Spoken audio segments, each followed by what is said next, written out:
Everybody's favorite gaming CEO, Bobby Kotick, is back. And guess what? He's being taken to court once again. And what he's done is, in response to a lawsuit, he's actually dropping loads of information in terms of how console sales are plummeting and actually how bad Call of Duty is doing relative to Battlefield 6. Now, actually, we've got to break this down because Bobby Kotick is a piece of work like you would not believe. So I want to show you this. This is from the Grit podcast. This was from 11 months ago, but this gets you into the mind of Bobby Kotick. This is why he wanted to sell Activision Blizzard, because, well, frankly, the workers are not mindless drones that he can just order around. Check this out. It is extremely eye-opening. Listen to this. We never had Chinese competitors. Like, this was a whole new thing. And it's like, where did these guys come from? And like, look at the work ethic and the capability. And, you know, Tencent, it's the biggest video game company in the world by a mile. By a lot. And they're in a market that we can't enter. You know, it's like, you got to get a license to participate. You have to have a joint venture partner, or you have to license it to a local partner. They're going to copy the game and do something directly competitive. You basically can't get to those billion customers. By the way, they go to the office every day, 10 hours a day, 6 days a week. They don't need a vegan meal in the cafeteria. What the fuck? Like, do I even need to go any further here? You can see what this guy is saying, right?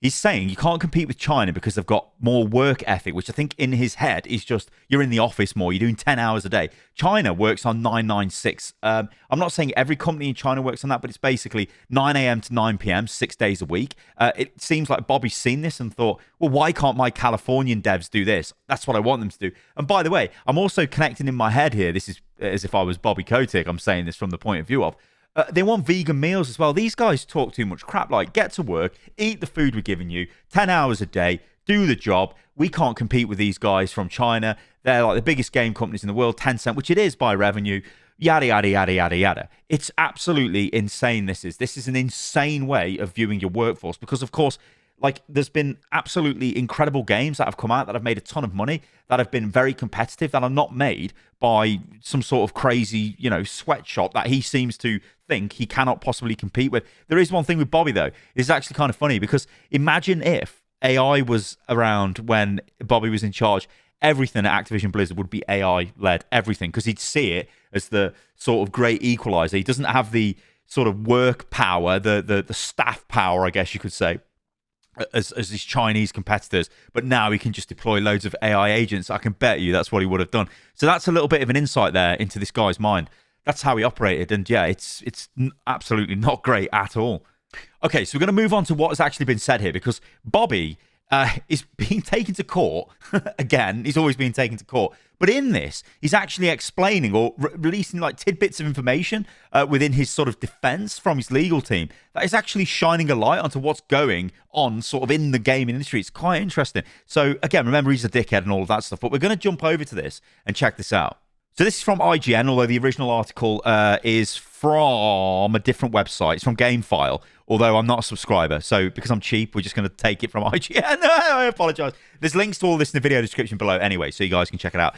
Anyway, Bobby Kotick claims Activision, Call of Duty, and consoles are doing so poorly, it proves he was right to sell Activision Blizzard to Microsoft for $69 billion. Former Activision boss, Bobby Kotick, has made a number of claims about the state of his former company, Call of Duty, and the console market as part of a response to a lawsuit. Kotick, who left Activision Blizzard at the end of 2023, having sold the company to Xbox maker Microsoft for $69 billion. Now, I've got to be under no illusions here. Bobby, you can say he's an arsehole, he's a scumbag, and I'm going to show you evidence which, if you don't know who he is, we're going to get to that. But like, on paper, in this capitalist dreamland that we all seem to inhabit, he has actually, like, he's done one of the biggest deals in the world for a merger. And Bobby's done this. You know, he took Activision from a company that was only worth a few million to worth billions and sold it for nearly $70 billion. So he's a great guy, right? Anyway, let's move on. He's battling investors who claim he rigged the sale to keep his job and $400 million in change of control benefits and to insulate himself from claims he knew about widespread sexual harassment at Activision. Kotick has denied any wrongdoing. Of course, he always denies wrongdoing. The investors are led by Swedish pension fund AP7. They have accused Kotick of rushing into the Microsoft merger and contend the $95 per share takeover price was too low from the outset. AP7 names Kotick, Activision Blizzard, and its owner, Microsoft, as defendants, right? So that's the reason for the lawsuit. As reported by GameFile, Kotick has now issued his response to the allegations. In it, he accuses Swedish game company Embracer, which owns the rights to the likes of Tomb Raider, Dead Island, and Lord of the Rings, of being involved with the lawsuit and benefiting from it, something the company has denied. Parts of Kotick's defense use the declining financial performance of Activision Blizzard, Call of Duty, and the console market in recent years to back up his claim that selling Microsoft at $95 a share was the right thing to do at the time. And one quote in particular is being picked up by the Call of Duty community as of being of interest. And then this is the quote from the article. Of course, we were just reading IGN's version of the GameFile article there, but this is from GameFile. Today, given that console sales are at an all-time low and Call of Duty sales are off over 60% from the prior year, the plaintiff should be expressing extreme gratitude for the foresight of Activision leadership demonstrated in consummating this transaction. So, let's just break this down, right? So, basically what they're saying is he sold the company too cheap, right? Bobby wanted to get out because he knew things were going to get bad. And if things were going to get bad, right, just go with me here. Sales are going to be lower because Bobby knows things are going to be bad, right? So we're going to sell now at $95 a share and not whatever the company should have been sold at, which, like, this pension fund thinks it should have been worth more. But Bobby knows, right, because he sees what games are being developed. Actually, the games coming out in the future, maybe they're not going to be as good. He can look at his internal statistics and say, well, Call of Duty might be sort of dropping a bit. There might be a little catalyst which maybe knocks it off its perch for a few years and all of this stuff, and the revenue is going to decline. So I've got to sell this now. So what I'm going to do, I'm making this figure up here, but let's say it should be sold for $110. I'm going to actually sell it for like $95 because that looks really attractive. And a big buyer like Microsoft will go, oh, yeah, that's actually a deal. We'll buy that. They don't know, though, the next Call of Duty will be shit. And then the next one after that will also be garbage. So the sales are going to drop. And guess what? I also know that Battlefield 6 has been in development for a few years. And I know it's actually pretty good. It's probably going to affect my sales for Call of Duty. That's basically what they're arguing here. But Bobby's like, no. I did a good thing because guess what? The industry did go down. Activision's profits did go down. But he would know that because he would have seen what was being developed. You see what I'm saying? It's like, this is how these people operate. It's like another world. Anyway, they go on to say, as GameFile points out, Kotick failed to provide evidence of his 60% sales decline claim. And neither Microsoft nor Activision have announced a sales figure for Black Ops 7 yet. But we do know Black Ops 7 has struggled in sales terms compared to Black Ops 6. A fact that's reflected in everything from European sales figures to Activision's own admissions. Circana has reported that November's full game dollar sales of Call of Duty Black Ops 7 finished below those of Call of Duty Black Ops 6 last November, with Call of Duty Black Ops 6 launching in October 2024 tracking period. So the decline, there is a decline there. We know there's a decline. Bobby's come out and said there's a 60% decline, but we're not too sure where he's got those figures from. But I'm sure he's got some sort of nefarious analytical thing he can use. Of course, none of this takes into account Game Pass effect. Call of Duty now launches day one on Microsoft's subscription service, which will no doubt have an impact on sales, at least on Xbox consoles. But a 60% sales decline is an enormous drop-off, even with Game Pass considered. IGN has asked Activision for comment. Now, I do want to say something here. In the podcast that I linked, it's in the video description below, he actually talks about this. He says there's he doesn't want things to become subscription services, which is kind of interesting because, Activision has got World of Warcraft, which is one of the big gaming subscription services. But he doesn't want, he sees these big companies as taking their licenses, their IPs, even their games, and turning them into subscription services, and he thinks that's reducing the value. But it's interesting, isn't it? Because obviously Call of Duty is on Game Pass, so maybe there's some sort of correlation there that it is actually reducing the value. But I think even at this 60%, if you want to take that figure at face value, that is still a massive drop. And like we know, Call of Duty, if you even look at the play, when you look at things like SteamDB, you can't completely compare that for Call of Duty because obviously it's big on consoles. But you can see that its numbers were nowhere near what Battlefield 6 had achieved last year. Obviously, Battlefield 6 is declining as well now, but still, there are bits of sort of corroborating data we can look at.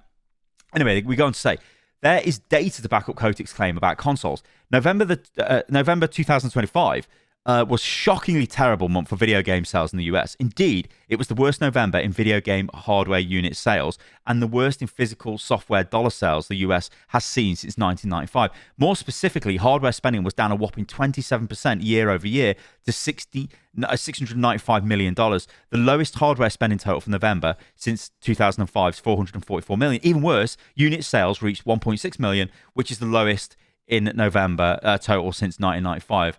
Of 1.4 million. Now, I do want to say about this, you've got to think things like tariffs are obviously having an effect on this. It's pushing the cost of everything up. Obviously, cost of living is going up. There's all the, a lot of stuff comes into effect here, which again, somebody like Bobby Kotick would be very aware that was maybe not so much the tariffs, but the other stuff. He would probably be quite aware that, things were coming to like a head and he needed to sell the company before its value became less, right? Because imagine how much Activision Blizzard would be worth today if he tried to sell it. It wouldn't be $95 a share because all of their games are not performing as good as they should have done or have done historically in the past. So they'd be worth less. And that's representative of declines across the board. Xbox Series hardware sales were down 70% year over year. But that's actually a shocking statistic, that is. PS5 sales were down over 40%. And combined unit sales of Nintendo Switch and Nintendo Switch 2 were down over 10%. From Switch sales last year, despite this being a launch year for the Nintendo Switch 2.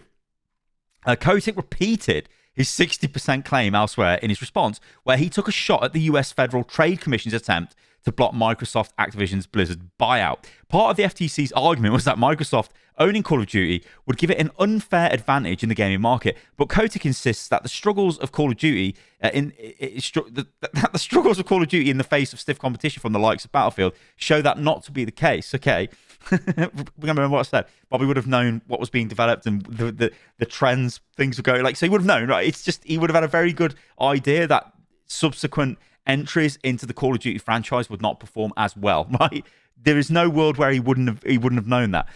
The company's actual performance since January 2022 is telling, uniformly missing the long-range plan's target metrics, which should come as no surprise given that the company historically missed nearly all of the ambitious targets set forth in its long-range plans, a fact known well to the board when the deal was negotiated. Kotick's response reads, all told, had the deal not gone through, this would have likely resulted in a substantially lower stock price, as is easily established by Activision's financial performance post-closing, which has been far below the ambitious targets contained in the plans.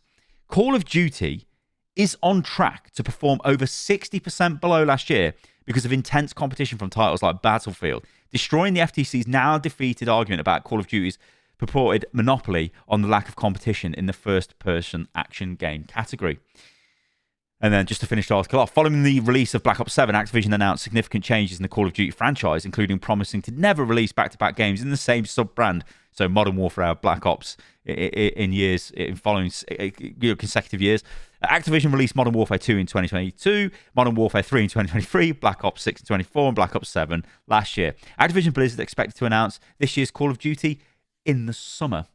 Yeah, so Bobby's making some claims there with some stats, isn't he? So, I mean, the takeaway is Call of Duty is down 60% sales as it was the year prior, basically. It's not hitting its targets. Bobby's saying, look, the company would actually be worth less if it was sold today, and therefore I did a good thing selling the company at the price I did. Of course, the Swedish pension fund is saying, actually, no, the company was worth more. You undersold it because you knew, basically, this was going to happen. So you wanted to get out the door as fast as possible, and they don't think a fair price was paid for the company. And of course, why the pension fund would care is pension funds are generally big investors in stocks and securities and all that kind of thing. And they probably were a big investor into Activision Blizzard, so wanted more return, I guess, for their investment.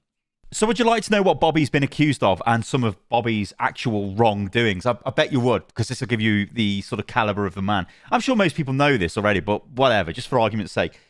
So he's got, so you've got death threats to an assistant, which seems quite extreme, doesn't it? A death threat to, you know, a member of your workforce. What the hell? He also fired a flight attendant because, let's say, some things were happening on a private jet. And the flight attendant wasn't too happy with that. So Bobby had them removed. Interesting, right? He's also been accused of withholding misconduct data from the board to protect high-level harassers within the company. What about some investor deception? So failing to disclose workforce issues as a material risk to the stock value. That's from an SEC finding as well. Would you like some labor violations? Numerous allegations of intimidating workers, which is great, right? He was also obstructing unionization efforts because, I mean, obviously he would be. And then, of course, the most recent one, he's been accused of underselling the company to basically secure the sale because he knew things were going to go bad. Oh, dear. What about this? This is from the, well, it's a Wall Street Journal article which has been regurgitated on HR Drive. And they're saying Activision Blizzard, the CEO, knew about sexual misconduct claims. Of course, this is back from 2021. And the takeaway is quite simple. Activision Blizzard CEO Bobby Kotick knew about sexual misconduct claims at the company years prior to the 2021 walkout and did not inform the company's board of directors of everything he knew. According to a November the 16th report from the Wall Street Journal, Kotick intervened in at least one case, keeping an executive accused of sexual harassment on board after the issue was investigated by corporate HR, and had at least 2 individual claims of harassment against himself dating back to the mid-2000s, according to the Journal. Yeah. What about this? Back in February the 3rd, 23, Activision Blizzard to pay $35 million for failing to maintain disclosure control related to complaints of workplace misconduct and violating whistleblower protection rule. This is the US Securities and Exchange Commission. Nice, Bobby. What about this? December the 15th, 2023, from the Civil Rights Department, State of California. Civil Rights Department announces settlement agreement to resolve employee discrimination and equal pay lawsuits against Activision Blizzard. This is a $54 million settlement. So there you go. That's Bobby Kotick, and that's kind of the recent bit of information or news we've had on this guy. All right, guys, thank you for listening to today's video. If you enjoyed that, then do like the video, subscribe to the channel. And I know it's been quite a long one, but it always is when we've got Bobby Kotick to talk about, because it's like, what the hell? It reminds me of when all of the stuff was going down at Blizzard. I actually did an interview with the Washington Post just to give them like a different viewpoint, like almost like from someone who's external but could see certain things going on. It was quite interesting, actually. I'll find that and put a link to it in the video description below. But yeah. All right, guys, thanks for watching today's video, and I'll catch you on the next one. See you soon.